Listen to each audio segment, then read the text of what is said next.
It is Sunday afternoon. You've cleared your schedule, earned your rest, and sat down to do absolutely nothing. Within 4 minutes, your skin starts to crawl. You pick up your phone. You remember a drawer that desperately needs organizing. You engineered perfect peace, yet relaxing feels like a physical threat. This is not a quirky modern habit. It is an existential crisis of attention. Our minds are turning on themselves. We are terrified of our own unstructured time, and to understand why, we have to look at what it actually takes to make a human being sit still. In 2010, behavioral researchers designed a simple experiment to test our tolerance for empty time. They gave college students a survey to complete, followed by a mandatory 15-minute wait. The students had a choice. They could drop their finished survey at a nearby location, which required a 1-minute walk and left them sitting idle for 14 minutes. Or they could drop it at a faraway location, which required a 15-minute round-trip walk, keeping them busy the entire time. Both locations offered a piece of candy as a reward. When both locations offered the exact same type of candy, 68% of the students chose to stay near and sit idle. They had no reason to walk, so they chose to rest. But the researchers then changed one variable. They offered a different type of candy at the faraway location. The candies were pre-tested to be equally liked. One was not better than the other. It was a completely trivial, specious justification. Yet, simply having a different candy as an excuse flipped the behavior entirely. 59% of the students now chose the long, unnecessary walk. More importantly, the students who took the long walk reported significantly higher levels of happiness than those who sat idle. We inherently prefer to be occupied. We dread empty time, but we require a justification to fill it. Without an excuse, we choose idleness and feel miserable. Give us even a meaningless excuse, and we choose busyness and feel relieved. The researchers even ran a separate check to see if people were just bad at predicting their own feelings. They weren't. The majority of people correctly guessed that being busy would make them happier. Yet, when placed in the actual experiment without a justification, they still chose to sit idle. They knew what would make them feel good, but they had a behavioral block against doing it without a sanctioned excuse. To prove how deep this runs, the researchers ran a second version where they removed the choice entirely. They forced half the students to walk and forced half to sit. The forced walkers still reported higher happiness. The benefit of busyness did not even require the person to have chosen it. Occupying attention simply beats an empty stretch of time.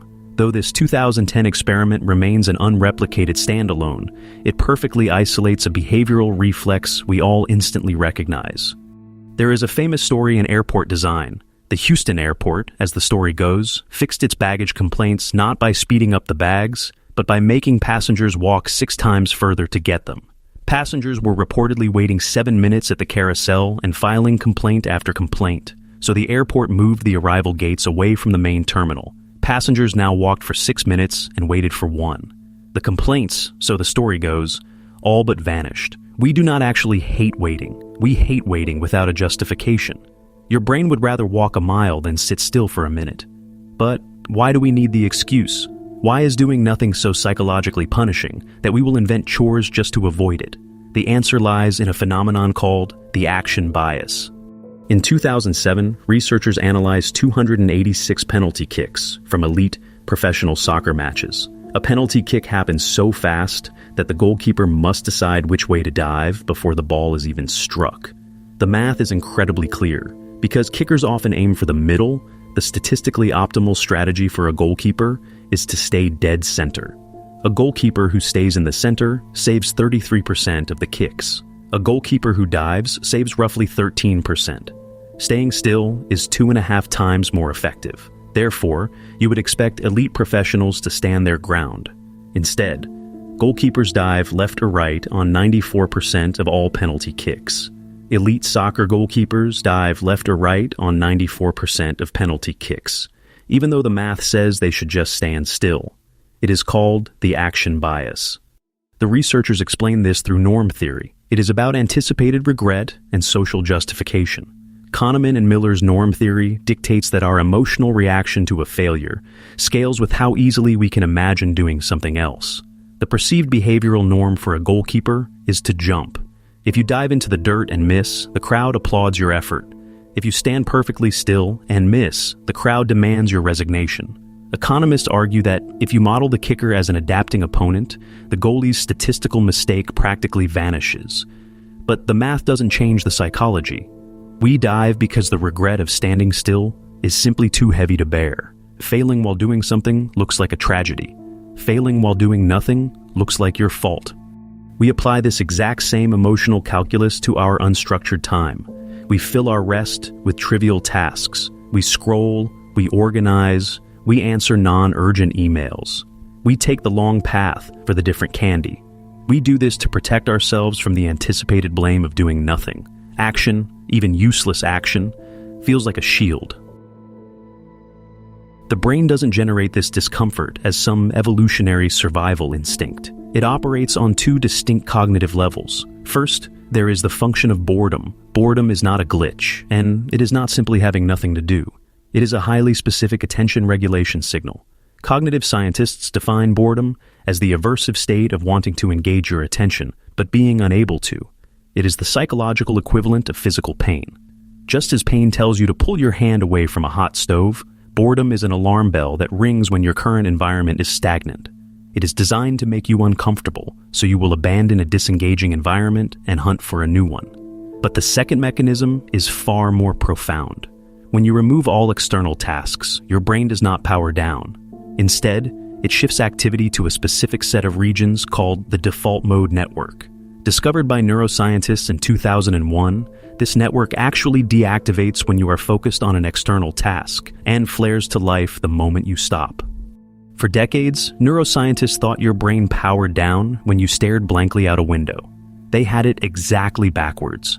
When you stop giving your brain a job to do, it immediately goes to work on the most complex puzzle it has, you. And it doesn't just passively replay the past. Through what is called the constructive episodic simulation hypothesis, it uses your memories to relentlessly construct and simulate future scenarios. You take away the distractions, and the brain immediately starts talking to itself. When you sit in an empty room, you are not experiencing nothing. You are experiencing an unedited, high-definition broadcast of your own looming deadlines, past regrets, and abstract anxieties. Rest is not empty. Rest is a mirror, and it rarely has anything nice to say. For many of us, that mirror is terrifying. We use busyness to suppress the default mode network.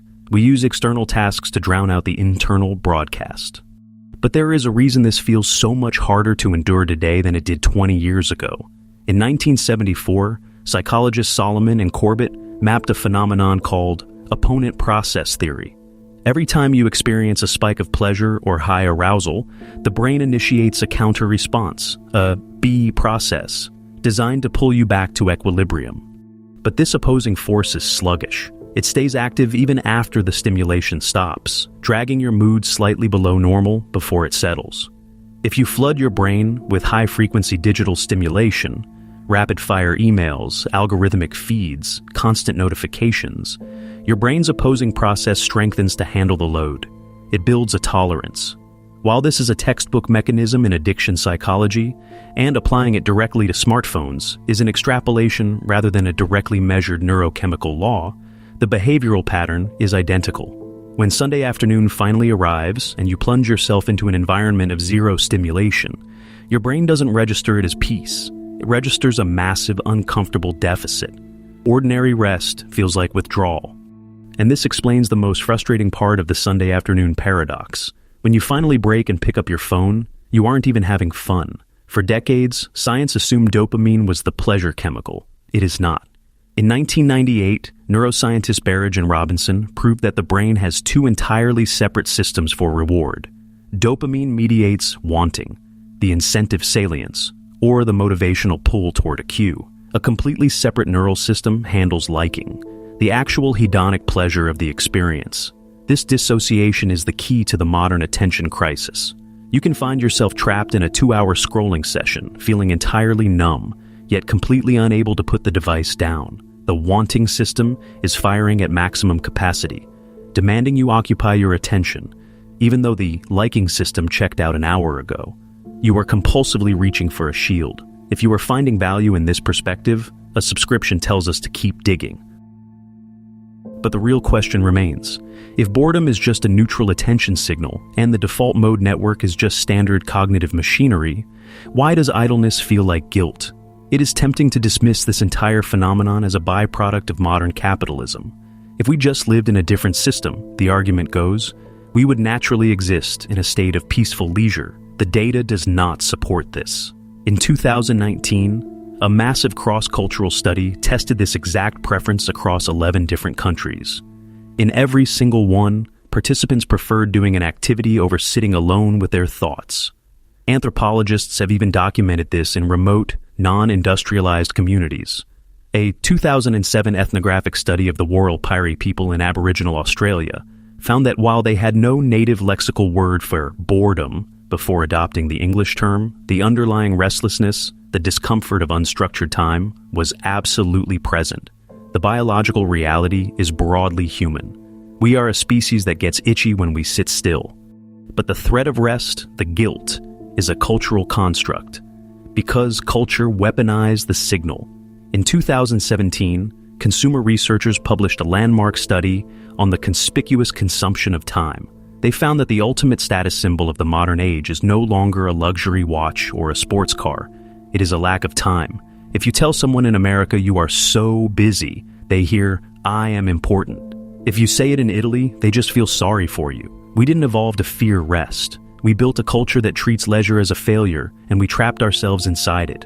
We have moralized the action bias. We took a biological quirk, our natural aversion to an unengaged mind, and we fused it with a Protestant work ethic and modern hustle culture. We created an environment where any time spent not producing is viewed as a character flaw. We are terrified of relaxing because, in our cultural framework, relaxing signals a drop in our social value. The threat was never the idleness itself. The threat was what the idleness forced us to look at. It forced us to confront our own unedited thoughts, and it forced us to face a culture that demands we constantly outrun them. To sit still in a loud world is not a failure of productivity. It is an act of quiet rebellion.